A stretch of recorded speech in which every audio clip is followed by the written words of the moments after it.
So alright folks, I am out on a little hike with Logan. Spider web. And we're going to do a little collection of some firewood and have a little bit of a lunch while we're out. The plan is for next week, we're going to get in here one last time and do an overnighter before rifle season starts for hunting and deer. I've had a few close calls in these woods with hunters with rifles, and I just don't trust them anymore. So the goal is to get in here one last time for an overnighter, and there won't be another one again probably until winter starts.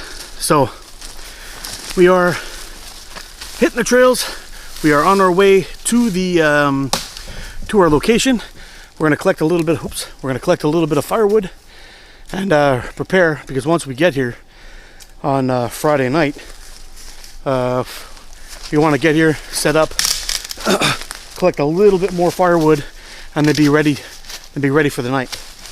We don't want to be collecting everything up, setting up in the dark, and making life a little bit more difficult for us. So that's the plan. So I'll see you again when we're on the location. There's two right there. Got him. Did you? So what do you got there? You got two frogs? Two frogs. Okay. Wood frogs. Are they wood frogs? Do they have the little black band on their eye? Yep. Yeah? Okay, let's take a closer look. Some nice looking froggies, eh? Yeah. Okay, you want to release them? Sure. Come on. We'll put them right back where you found them. Fortunately, I couldn't catch one of them. There you go, there's one. Let him go. Let the big guy go too. There you go. It's not dirt time until you're covered in it. Isn't that the truth, eh? Alright, the tools we're going to be using today. Tool number one is the Agawa Canyon Boreal 21. We're going to use that to chop up some logs, and we're going to go ahead and stick all those guys in this little hole in between the trees here. And if I got any chopping to do, we're going to go back to this CRKT Chance in Hell. I know I've heard mixed reviews on these things, people talking about them being a one-trick pony and whatnot, and they don't chop really well and all that. I haven't had that kind of issue with this at all. I find it chops real nice. Anything that's wrist size or smaller, it takes care of quite easily. And we're going to go ahead and put some work to this guy today too, and we're going to stack up our wood and get ready. And we're also going to help use this guy, and the other tool I'm going to be using, which I haven't used in a while, is my Kelampuko. It was time to show this guy some love. So let's go out, let's go find some wood, and let's get to work.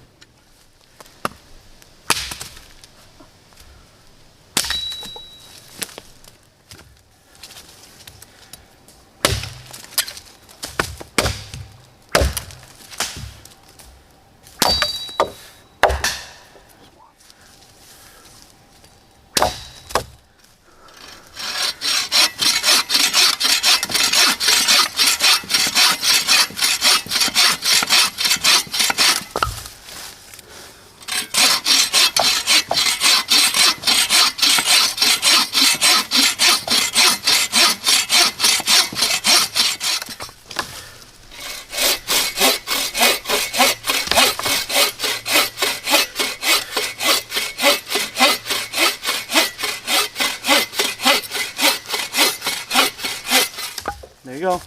Remember what I showed you? Hand through the hole. There you go. Come all the way forward and drag it back. Oh. No, make sure you get back in your hole again. There you go. One more time. You don't need to push down. You just need to pull back. The saw will do the work. You don't need to show muscles.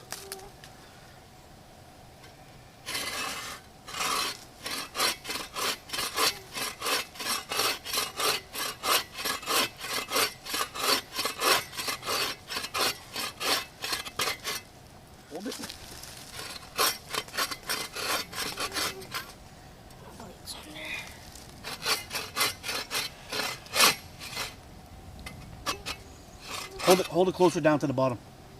Yeah, all the way. Far down as you can go. There you go. Now it's getting easier.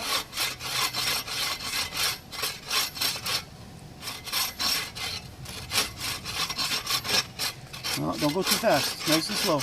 That's it. Slow and smooth, and it'll cut through faster. See? Just break it off. There you go. Good job, dude. Thank you.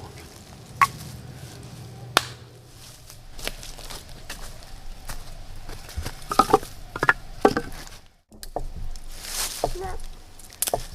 Snap. Here's what we're going to do. We're going to take our birch bark. We're going to put a little pile of it here. Okay? You're going to do this. Then you're going to take this, the ferrocerium rod. Okay? We're going to open up this. And be very careful with it. And then we're going to put this down onto the pile, and you're going to go like this. And when it lights on fire, you'll put these down over here. You'll let it burn. You'll grab these 2 sticks, nice and strong. You'll pick them up and you'll pull all the bundles over it. Okay? Okay. Again.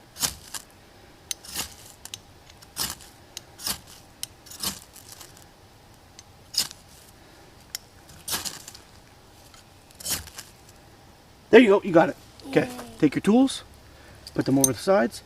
Take some of these guys, put them over the top. Now grab your branches, pick it up. Right over the top, there you go. Now you can put it down, pull this over. Grab my knife, please. That was cool.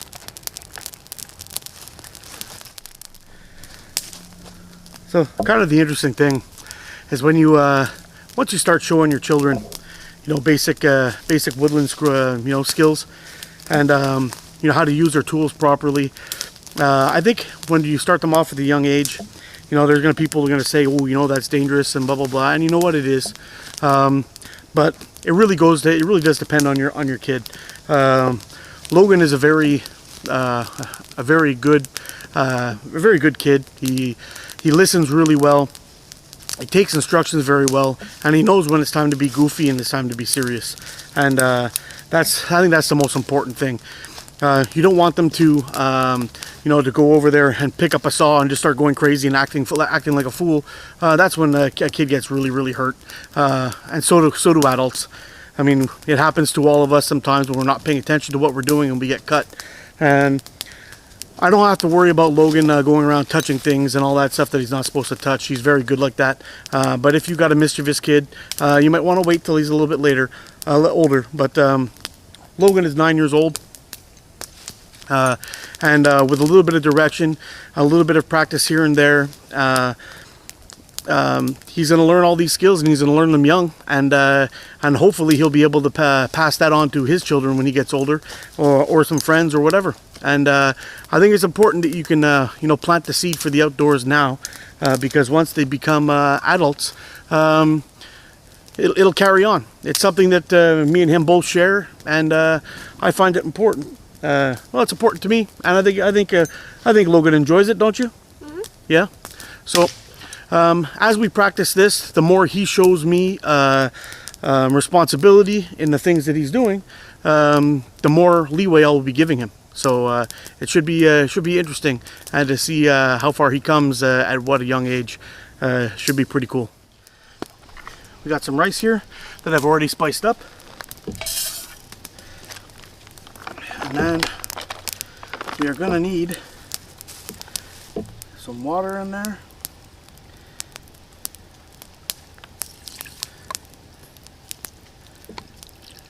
There we go. For lunch today, we got a couple of pork chops. This one I've had marinating in jerk seasoning overnight. This will be way too hot, way too spicy for the little guy. So I took one of these guys. This is another one that we had last night for supper. I'll just stick this on the grill to warm it up, so it won't take that long. But this one has to be cooked, so we'll stick this guy on the fire right away while we're waiting for the rice to boil. And we should be in business for our lunch.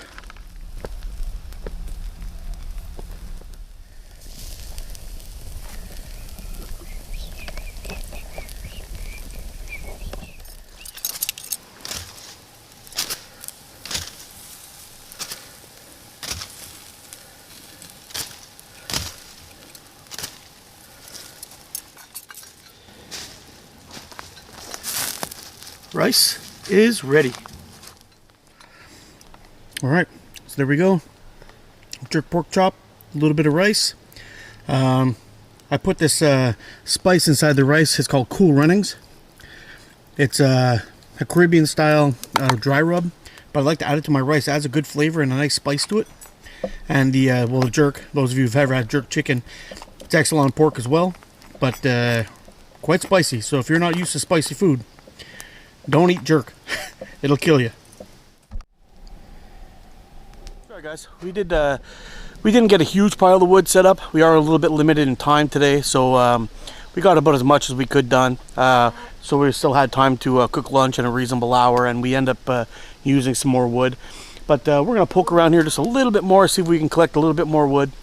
There's some birch trees lying around, so we got our primary tinder there, and there's a whole bunch of hemlocks around on the trees, so we can get that going too.